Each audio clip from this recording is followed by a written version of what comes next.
برجينا حمودو أب جرمن كم تيرورست جروب برجينا حمودو أب جرمن بيتز عبيز لعلى بيت فردي بولنس جريس هوفني كاسرو كم تيرور أورجانيزيشن تفريد الله جرين دمي بالو كنا إيرتراويان ناتشو بالبيتوچو أمان أب أمريكا زنبر إيرتراو خينو ونا نتكال EBSU أستاذ 10 مليون بعمد كسرح زخيل أتغلى لهم تقرأي في الجرناينا بريزيدنت جزاء محدار نخون تفرموا علم شيء يزارو زل أبالو دو تخوين كون ودبي كم إجامة زي فيل جرا أدقو ماشيم كم بيشوارها تمسا كابا كله جزاء تمسا تتراقبه تعمرات بزبل نجر بزحات سبات تناديهم نزي جبرة ملسيوم للو كينانن زي أمن ولدن ويكأزمه ولدن تأمرتي دللي بالمالتي بأي زأمن تأنا زجوري يجبر كابون لعلون كجبر يخيل هاجر دحر جزية زناس أديها هاي ما نتقن أقدمها بعالم ملاك الزناري توم سلسته أب حربعين نرأيهم كم زموتوا بلوم خايف الرد أنا وسامع تعطون يلا إيرتراخ تبال كلا نزيجاتها أبحما كلها نكلو كتدحن زيت خلتقينا كم يجري أنا هاجر يدخل 3 مليون هزبتات أبوش أنا حيزنا أنا زبل زربا ونجميرو مالو ليبيا أمني سيء جدا ووضع اقتصادي سلام تعنا هبلي كما اللهم كما يتقنيو كبرات فتوات تقتاتل تشدن رياكت سوان جاير مسجن أنا جاير مسجن سلام اللهم سخاتكم كم زغما كم تلو بعد مدة تسفيه أنا لو ما عند فيديو نريهم وقعتات كابز قرمكم مالتيو في زولة حسوتات يوم زلوا كلهم نتم فيديو هذه يمكن نريهم نحرد أخوينا سبسكرايب لايك كومنت شير زي تقبروا إيشي Welcome to Shitten Reacts 1 جرين دمي بالو كنا إيرتراويان ناتشو بالبيتوچو ስለዚህ አሁን ካለው የኢትዮጵያና የኤርትራ ፍጥጫ ጋር ሁሉ አገናኝተውታል ጋዜጠኛዋን በተወሰነ ደረጃ የኤርትራዊ እንትን አላት የዘራረግ አላት በሚልም ይሄ ጉዳይ ቀጥታ የኤርትራን አሁን ከኢትዮጵያ ጋር የገባችበትን ከአብይ አህመድ ጋር ያለውን ፍጥጫ ሁሉ ያነሱ የሚገልጹ ወገኖች አሉ ሕጂ አብታ ጋዜጣ ዛረብ ጸንሐ ሰብአይ ማለት ትፈልጡ ወይኹም ንዓናሲ አብ ብፍላይ ከ ማለት አብ ጉዳይ ናይ ዓድና ናይ ትግራይ ያመልኪቱ ዛረቦ ስድ ዝኾነን መወዳቱ ኻ ገደብ ዘይብል ጋዜጠኛ እዩ ማለት እዩ ደስ ዘይብል ቃላት ካብ ዛረቦ ሰባት እዚ ሓደ እዩ ብዙሓት ተዛሪቡ ኻ ዘይሓፍረሎም ንሱ ጥራሕውን ኣይኮነን ዘይሓፍርተ ይኮነስ ናይ ሓሶት ነገራቱን ጥራሕ ብምቕራብ ዝፍለጥ ሰብ ማለት እዩ ስለዚ ኣነ ብናቴ ወገን ክገልጾ እንተለኹ ካብ ከምዚ ዓይነት ዝኣመሰሉ ሰባት ሓበሬታታት ተቐቢልካ እዚ ኮ ጥሉል ሓበሬታ ኣይ ንኽትብል ብጣዕሚ ካ ትጽገም ዝመንእሲ ሓውና ዝብሎ ዘሎ ነገር ግን ንእሽትለይ ሓባር ኣንፈስ ስለ ዘለዎ ነቲ ጉዳይ ዝሕብርን ስለ ዝኾነ ብኻልእ መንገዲ ተይርኣናዮ ዋንነት ናይቲ ሚድያ ሓቂ ደይኮነን ዝብል ገልጸላ እዩ ተብሲሊ ትሪዎ ዘለኹም ኣማን ፍሳሓት ይንበሃል ኣማን ኣብ ኣሜሪካ ዝነብር ኤርትራዊ ኮይኑ ወናኒ ትካል EBS እዩ تكال EBS Ethiopian Broadcasting Service كاب 2007 ناتحيزو بتلفزيون زفنو نا انترتينمنت مدب كوينو كمون بساتلايت زفنو EBS زي فلطا سبيلن تكال EBS فلاميت بولكتونن channel ناي تلفزيون كتكون كلا ابزي زاب ኢትዮጵያ ለዕስራ channels ناي تلفزيون اللو ابولك زوننا مالتي اذا تكال اب ገርጂ ዝባል አዲስ አበባ ቦታ ሓደ ርሻና ሎካዊያ ትፍኖ ዘላ ሄድኳርተርስ ናታ ኸአ ኣብ ኣሜሪካ እዩ ከባቢ ኣስታት 16 ሚልዮን ብዓመት ክሰርሕ ዝኽእል እቲ ዝዓበየ ማለት እዩ ኣብ ኢትዮጵያ ካብ ዝርከቡ ጀማራይ ፈላማይ ዝኾነ ናይ ፕራይቬት ወይ ከዓ ናይ ውልቀ ትካል ብሚድያ ደረጃ EBS እዩ ብዙሓት ብጣዕሚ ደስ ዝብሉ ፕሮግራማትን ከምኡውን ኣብኡ ዝተሳተፉ ጋዜጠኛታትን ኣለዎ ብጣዕሚ ኣዝዩ ንህዝቢ ደስ ዝብልን መሳጢ ካብ ዝኾኑ ዝቐርቡ ንኣብነት ኩላኹም ትከታተልዎም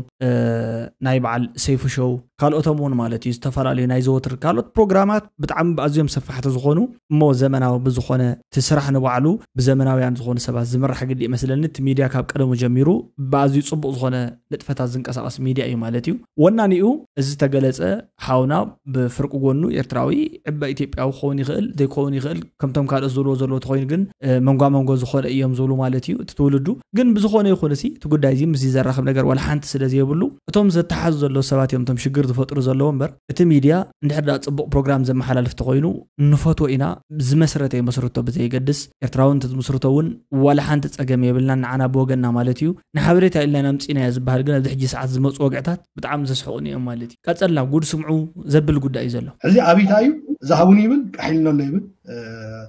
በቃ አም ክሬቪንግ ዚስ ይብል ካብ ትግራይ ናብነት በቃ ጥሕሎፍ መጸለይ ቃሒልኖ ይብል ተጻዒኑ ወሰደሉ ስራት ፍትሑ ይብል ይፈታሕ ولا جنسايد فتصم فتحوهم يفتحوا ስለዚህ ብናይ ምን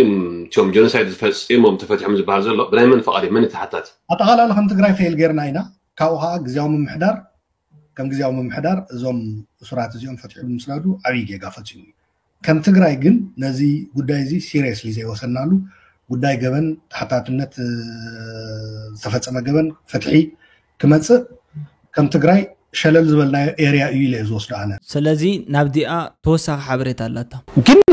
ጌታቸው ክዛረብ ከለስ ትውዕል ፕሪቶሪያስ ጌታቸው ፕሬዚደንት ግዛዊ ምሕዳር ንኸውን ዝተፈረመ ውዕሎም ሲሉ ይዛረብ ዘሎ ውዕል ፕሪቶሪያስ ተፈረመ ግዛእታዊ ሓድነት ትግራይ ንኽምለስ ናይ ውሽጥን ናይ ደገን ዕጡቃት ካብ ምዕራብ ትግራይ እውን ካብ ኩለን ተወረራት ትግራይ እውን ክወፁ ተመዛበልቲ ትግራይ ናብ ቦታኦም ክመፁ ክምለሱ ኣብ ትግራይ ሕግን ስርዓትን ንኽሰፍን ክሳብ ዝመፅእ ዘሎ መረፃ ከዓ ምቹው ዝኾነ ናይ መረፃ ፖለቲካዊ ሃዋህው ንኽፍጠር እዩ እዚ ትውዕል ፕሪቶሪያ ኣብዚ ኣሎ ሓደ ንእሽተለይ ለኹመኛ ዝኾነ ሰብ ለኹመኛ ሰብ ቃላት ኣጠቃቅሙ ትክክል ስለ ዝኾነ ግዛእታ ሓድነት ትግራይ ምምላስ ስደተኛታት ናብ ቦታኦም ናብ ንብሩ ምምላስ ቅድሚ ሕገ መንግስቲ ቅድሚ ኩናት ናብ ዝነበረ ግዛእታ ሓድነት ምምላስ ብሕገ መንግስቲ መሰረት ክካየድ ምግባር ዲስኣርማመንት ወይ ዲስማንትል ምግባር ገለገለ ዝብሉ ነገራት እዚኦም ኩሎም ንፈልጦም ኢና ካብዚ ወፃኢ ዝገለጾ ገለጽ ኣሎ ድዩ ዝሓሳቡ እዚ ማለት እዩ እዚ ንዋዕላ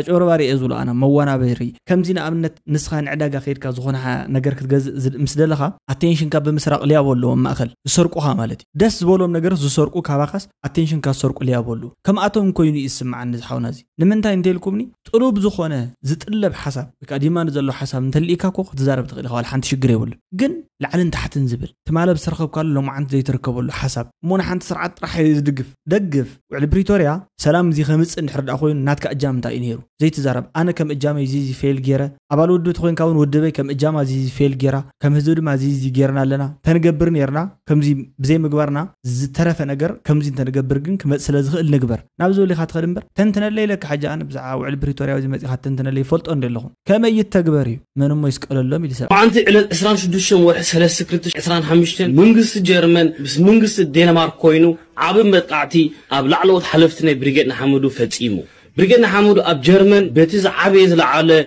بيت فردي بوندسغريتس هوفني كاسرو كم تيرور اورغانيزيشن تفريط الله لما انت نغو ناب 19 تكالاتن غزاوتن بريغيدنا حمدو بوليس جيرمن ابي غروس راسيا غيرو اب 6 زوباتات ن جيرمن هيسن نورث راين ويستفالن بايرن بادن ويتنبرغ ميكلنبورغن فوربومن und Rheinland-Pfalz كم دي عينت بروباغندا بمقبار نبرجيدنا حمدو فلوت برجيدنا حمدو كم تقاوم ودابه تستقاومن ودابه مغنياتو انصاري ስለዝተላعله تز انصاري ዝተላعله ድማ كم اب عالم حجز يبلو انا ولا حجاونت يهالوني نسو ግን حجاوي ليغال بيز كيلوم انتان مقبار قامو خوينو قالس خيه كايد كغبر يلكام حساب كومتا زبوهال ነገራት ስራሕ መንዮም ስራሕ ግደፍዮም ፍሉጣትዮም ዚአቶም ዞም ስራሕት ዚአቶም ነዚኦም ፍሪሕ ካድማ ትገብሩ ወላ ሓንቲ ዝኾነ ነገር የለን አነ ዝብል ብዞም ኮም ዝኣመሰሉ አካላት ክትዕንሚ ይጥን ዲቪየትን ስትሮንግ ዝኾነ ፖለቲካል አናሊሲስ ብዝተመልኦ ማለት እዩ ተማያይጥካ ናብ ሓደ ምዕረምታን አራማይ ዝኾነ አካይዳ ኸዱ ማለት እዩ ምግባር ተትገብር ትዝሓሸ ነገር ምኾነ ነይሩ ካብዚ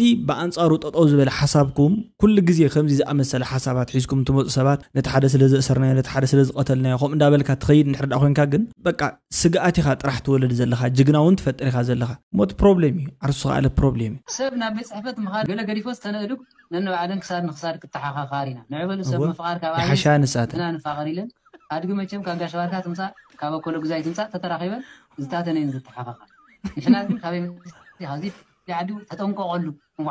ዘይንዕልል ዘይንፃፍ ተግብርናኩም ብዙሕ ተኣምራት እውን ከም ሰራኤ ማዓር እዛ ጉዳይ እዚኣ ብጣዕሚ ፍልይ ዝበለት እያ ፍልይ ዘብላ ምክንያት እንታይ መሲልኩም ዲቁ ማዓር ፃባ ተኣምር ይገብር ተኣምራት ይግበሩ እዮም ዝብሉ ነገራት እዮም ሒዙ ተበጊሱ ዘሎ ኣብዞም ዝገብሮም ተኣምራት ገለገለ ኢሉ ዝገልጾም ንስኻ ብዙሓት ሰባት ተኣምር ምግባር ኣይከኣልን እዩ ተኣምር ዝደሊ ትውልድ ተባሂሉ ገለ ዝብሉ ቃላት ኣለዉ ኣነስ እኳ ምስ ኤግዛምፕል ገይረ ከሪእኩም ወላ ሓንቲ ፀገም የለን ዝበርከተ ከምኡውን ሩዝ مسبقش يقطع مبغزኦም ሩስ ከም ጸንዕሞው ከም ዝበርከተ ገለ ጸባውን ኩሉ ግዜ ከም ዝብርክተሎም ነዞም ኣብ ኤውሮፓን ኣሜሪካን ዘለው ኣመንቲ ማለት እዩ ንፈልጤና ኩላትና እውን ዛረብ ነይሩ ማለት እዩ ብዕፅር ዝበለ ሕጂ ካብቲ ብዙሕ ዝብሎ ማለት እዩ ብዛዕባ ዚአን ከብርሃልኩም እዩ ማለት እዩ መጀመርታ ተኣምራት እንታይ ምዃኑ እውን ገሊጹልኩም ኣሎ ማለት እዩ ሕና ነቶም ንኣምን ዓና እዩ ዝግለጸልና ተኣምራት ብምባሉን ገሊጹ ኣሎ እሱ መሰረት መጽሓፍ ቅዱስ ይብል ማለት እዩ መጽሓፍ ቅዱስ ይዝብል ቄናንን ዘይኣምን ወለዶን ወይ ከዓ ዘማው ወለዶን تأمرتي دلي بالمالتي يوسف كرسوز استمهرنا تأمرتي زمالت قينانن زي أمن تولدي تأمرتي يدلي نمن نتوم تأمراتو اندارأيو زي أمرمو تأمر قبرلنا تأمر با قبرلنا ممهر تأمر قبرلنا قويتا تأمر قبرلنا وقويتا دحري خان خرزلنا وكو تأمر قبرلنا مزحاتهم نيس كريستوس كاب سعوز نوبر سبات دحرتي كلت عسان حموشتن جران باريخو مسحابهم كصقوم تأمر مسرأيو نخودهم إلهم مسعون يرم من أمنتي لهم سعبون يرم مالتيو تزقبرو زول تأمر قندما كابون العلي بالزايدة ملكعو تأمرو نمر آي يس كريستوس تأمر زبال نجر كم زول استزاره مصحف قدساو بيزيز يقولون يلو حد سب دفاريو فلتت كم زي يقول لي أنا زرد إنه أقلل بزول ملكعو بأي زأمن نتزل أخنون زأمن إتا أنا زجوري يجبر كابون العلون كجبر يغل زيون قال يوحنا صحيح زول نجري تأمر مالت زدن نقصرح نسبات كاب إمنت وص أنزلوا سبات بفلاي كأ كم تصبغ نجر مالت فلي زخون نجري إلهم نخجل صوا زس أجم نجر مالتي تأمر خالي نجري يقول تأمر مالت فلي نجر كالوت كجورو زي يقولوا مجبار مالتي يجبر يوم يس كريستوس تأمر جيريو كالوت نعوس عود تأمر جيرم يوم إلسا أزبها النبي موتة تسيئيو إلياس ونكمو ودد خاص بيت موتة تسيئيو بزحت تأمرات تجيرم يوم أنت أيو فلي جير وبتحجي ساعات بتصحي تأمر مجبار وحدث أوت خكلي نتم صفرها ملكة هي بكايم خا ملكة هايدي ملكة مالتكم ملكة نجارنا مسألة عالم كم زمت ملكة نجارنا ملكة مالت دينكي أصوب زبها لجر مجبار مالتي زي تنبو أنت خوينكمس كتيسو كابت موصون من تعب جزاهم كوف زيتون ويتنبب بموت فلت أنا جرم الزراب تخيل عند حويناتي أنا حجي متحف قدس جالس كا زيتون بوصل زخون كأخامبر عن قصون قصرون صحوفه كوي أنا زجاي لازم بهالمرعى قويت أيوس كرساس مسدين مسهاريات ترقيبو نام جمر يا جزية وين سلازم تودو أمنتهم زقرب نورو تمسلفتي تحازنوا رئة ديو نديو خيدهم مسحات التوم كأم خمس تود مستزاربوا أمود أتا زنبر عطار بوتشع جزية مالتي متحازويني رعتري كون هنقل متحازويني حجون بأكل زركب سلازخونه مالتي بقرس بسنوعات سلازلو توقعيتو استرخب نجرون سلازخونه نسو لك كاب امن تسرح متحازويني مالتي كاب امن توقعيتو استأمنس ندات تصرب خمزي وش تقول جيدو استسرح مالتي نعو مايك ملؤو خمزة عززة مسملؤو دما وين خمزخونه زي قدامي تأمراتو مخوانو تزاري بدو كاب تايلو عايز لأخني زأمن عون زأمن تأنا زقوري يقبر كابت أنا زقورن العلون يقبر زي مال الترجمو نحذير دكات غير مصحف قدس ينبر قنع ترجمي عين بلاشو كم زي زبالة نايت أمام زخونة نايك إنان زخونة أكايداون عين ترجم كافت مصحف زلوا وصام ترجم نو علو خالي حاتيات ندي نسب حاتيات متاودو ما يسخال توسع حاتياتي هاجر جزياويتها هيمانوت جنزل عالماوي هاجر دحر جزية زمتها هيمانوت جن أقدم على عالم ملاك تزناري هاجر هيمانوت مبجسي سمايو هاجر مبجسي مدري في اللي مالتي مخنياتو إذا حجز الله هيمانوت مالت قلب قالو خم ترجمه تقولنا هيمنة كابز بالنايجس جسي زمت أقوم كله سلزي إذا هيمانوت بالقطع زترجم من تايتلكم هيمانوت منيتنا جزيري هو مالت እግዚአብሔር ይዞልዎ በቀጥታ ሃይመነ አመነ በቋንቋ ግዕዝ ሃይመነ አመነ እምነት ማለት ቢሊፍ ዝብሃል በእንግሊሽ ቃል ማለት ይዝግለጽ እዩ ሃይማኖት ይለ በሓደ ወገን ከአትግለጽ ዘሎ ዝኾኑ ኢንተረስት ዘለዎም ግሩፓት ኣብ ሓደ ቢሊፍ ሲስተም ዝኣምኑ ሰባት ዘምልኹሉ ቦታ ሪቹዋል ስነ ስርዓት ዝፍጽሙሉ ተቋም ወይ ከዓ ኢንስቲትዩሽን ከዓ ሪሊጅን ይበሃል ኢሉ ብዘመናዊ መግለጽ ተገሊጹ ማለት እዩ ብኻሊ ቦታ እውን ድሕር ዳሪኻዮ ሃይማኖት መሰረትያ እምነት መሰረትያ ቶም ካልኦት ድማ ህንፃ ንድቅን ወይ ከዓ ንድፊ ናይቲ ህንፃ ወይ ከዓ ሩፍ ናይቲ ህንፃዮም لقال لصالي هيمانوتنا مسحق سب مسبهلنا تتحزنا يصبق عندي جن مسحق سب مسحق منجستي مسحجر أتحيز كمالتي نسخة راح يخاتنبر أنا مسخي نبرني قالت مسحي كنورو أيفكرني قالت بلس مثل زغون كها أزي أبز مريت زي تودي أبز مريت زي تجبره مريت أو جبون قديتاني أبسماي مسكر كان نسخة زخون يكون هيمانوت ناي زخون يكون هيمانوت سعباي مخان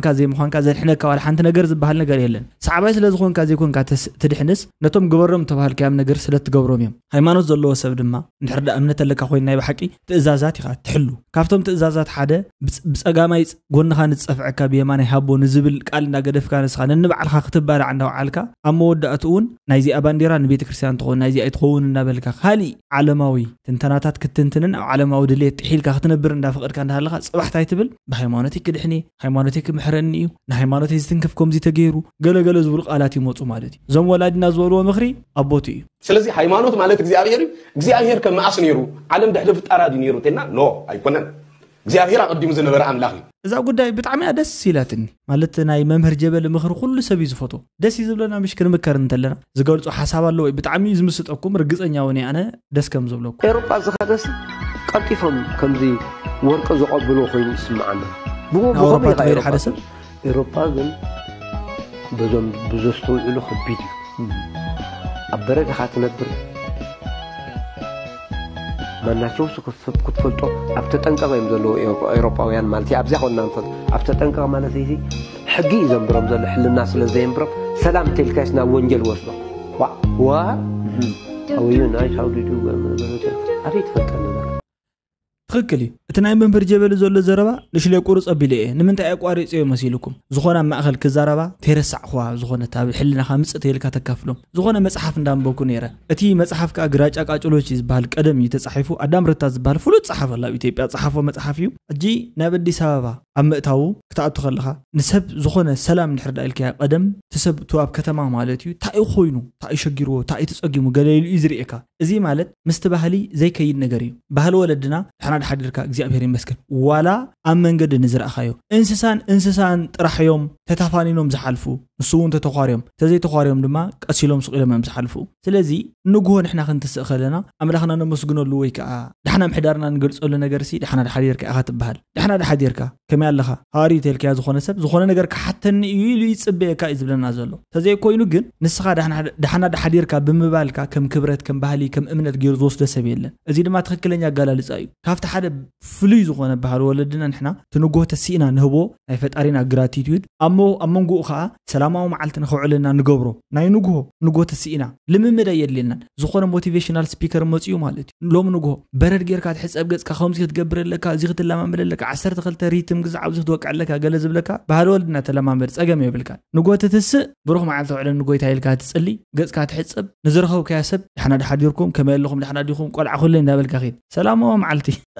ተውዕል ማለት እዩ ግርም ዝኾነ ገለጻ እዩ ወይ ብትምህርት ክትፋለጥ ኣለካ ወይ ብስራሕ ክትፋለጥ ኣለካ ከቢድ እዩ ከምዝናና ሶሳይቲ ይኮነ ናብ ጀርመን ብጣዕሚ ዝሕዘነትን ታሪኽ ናብ ጀርመን ዝግበር ጉዕዞ እዩ ሽደን ሰሎሞን አርቲስት ሽደን ሰሎሞን ኣብ ባሕሪ ጀልባ ከም ዝተገልበጠቶም ኣብ ማእኸል ከዓ ማዕበል ከም ዘሎ ቀሪቦም ከም ዝነበሩ ይዛረብ ኣብቲ ታሪኽ ግን ብጣዕሚ ካብ ዝሕዘን ነገር ንሱ ንእሽለይ ምሕማስ ይኽእል ነይሩ ብፍላይ ድማ ሓደ ብጣዕሚ ዝፈትዎ ዝኣምኖን ዓርክ ነይርዎ ከመይ ጌርና ሓቢርና ተታሒዝና ሳብዚ ትገድፈኒ ስለ ዝበሎ ሒዝዎ ኣብ መወዳእቱ ዞም ሰለስተ ሰብ እንዳሰሓቡ ናብ ባሕሪ ከጥልቕዎ ንሱ ንኽወፅእ ኣብ ማእኸሎም ዘሎ ምትህልላኽ ንሽደን ሰሎሞን እውን ንውሽጢ ሒዞሞ እንዳኣተዉ ናይቲ ባሕሪ ማይ ምስታ ጀሚሩ ካብ ቀልቡ ወፃእ ኮይኑ ቶም ሰለስተ ኣብ ባሕሪ በዓይኑ እንዳረኣዮም ከም ዝሞቱ ንሱ ድማ ውፃእ መዓት ከም ዝኾነ ንጀርመን ከኣቱ ከሎ ግን ምንም ነገር ዝተለወጠ ሓድሽ ነገር ተየለ ውፃእ መዓት ዝመንእሰይ ክትፈርዱሉ የብልኩምን ኢለ ዝደረፍ ኩሉ ምኽንያት ንሕና ነቲ መንእሰይ እዚ በትሕጂ ዘሎ ግዜ በትሕጂ ዘለዎ ኩነታትን ህሞትን ክንፈርዶ ኣይግባእና ነይሩ ንኽብል ገሊፀ ኢሉ ዝገለጾ ቪድዮ እዩ ማለት ንርኣዮ ዶ ጻኹ ቲዎት ወላ ሓንቲ ለውጥ ይረአ ከሎ ግን ተቐቢሎም ንኽብለካ ከም ሰብ ስታይሮም ለይ ማለት ከምቲ ኣብ ካምፕ ዝኣቱ ገለመለ ምስ ገዛ ሂቦም ምስ ካልኣይ ተወዚዖም ማለት እዩ ሕጂ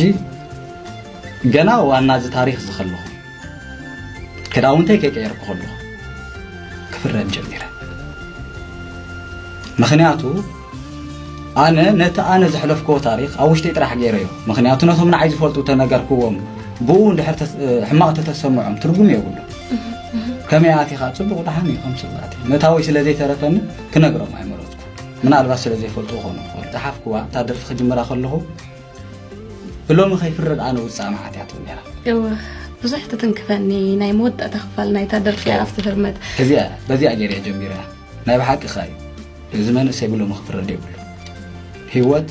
ከም ሓፃቢት ማሽን ናይ ክዳን ተጋላባጢ እዩ ሎሚ ፅቡቕ ትብሉ ሕማቕ صباحك يا حسمك مالتي انت حليف كون هو زفلترك حسبك يلا ابراي قدا وصوري كيلو صحراء البحر بتعم زقرمي مخشي حريف جيرك اخا سريح خيا زدرفي بتعم دس زبل